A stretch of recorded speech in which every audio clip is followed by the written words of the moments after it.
Hey, here's something the government doesn't want you to know about.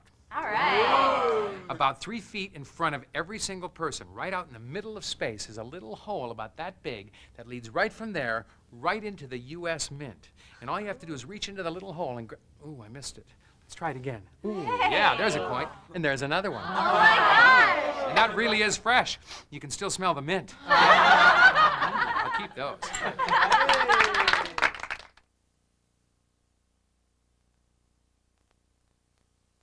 Well, this is a great impromptu trick that really causes some attention because it deals with money.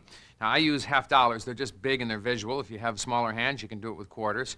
But if you can get a hold of a couple half dollars, they're great for any of the coin tricks we have on the videos here. And this one works simply by putting the coins, just like people always say about magicians, it must be up his sleeve. Well, in this case, that's true. You can either drop them in the sleeves from this direction, or if you want to be a little bit more clever about it, if you're sitting around with people, you can get them out of your pocket and drop it down the armhole, and then it'll work its way right down to the elbow. Now, you're kind of stuck in this position until you're ready to perform the trick. And you say, but you're still quite a freedom of movement. So you can say, hey, let me show you something, and then you're into the trick. The way you get the coins in your hand from here is you drop your arm, and it just shoots right into your fingers. Now, the actual way that you perform the trick requires a little bit of timing, and it's just something you can work out a couple of times in front of a mirror and you'll get it. Watch, here's how it goes. You start out saying, hey, let me show you something. Do you know that there's this little hole out in space here? Now, you're gesturing with one of your hands, whichever you're more comfortable starting with.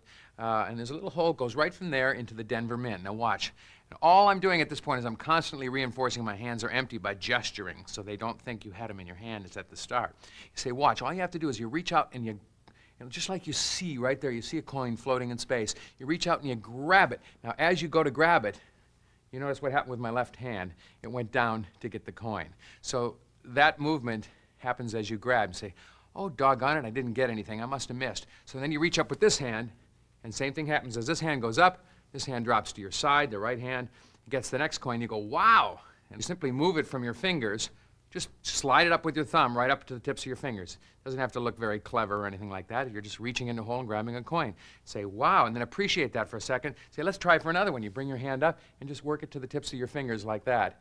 And you've produced 2 coins. And it's really quite magical. So again, the whole thing is timing. I'm going to show you from behind a little bit how that happens. Now remember, with not a long sleeve shirt on, these are going to drop very fast into the cups of my hand. So watch. I'll show you. My right hand is reaching out to grab the first invisible coin, and that's when the coin drops here into my left fingers. And say, well, gee, I didn't get anything here. Let's try out here. And then I grab the next coin as it drops into my right fingers, ready to reach up and grab it. So that's basically how you do it. It takes a little bit of practicing of, it's almost like swimming or cross-country skiing. As the one hand goes forward, this one drops, and then the next one goes forward, and the other hand drops, and you've produced 2 coins out of thin air.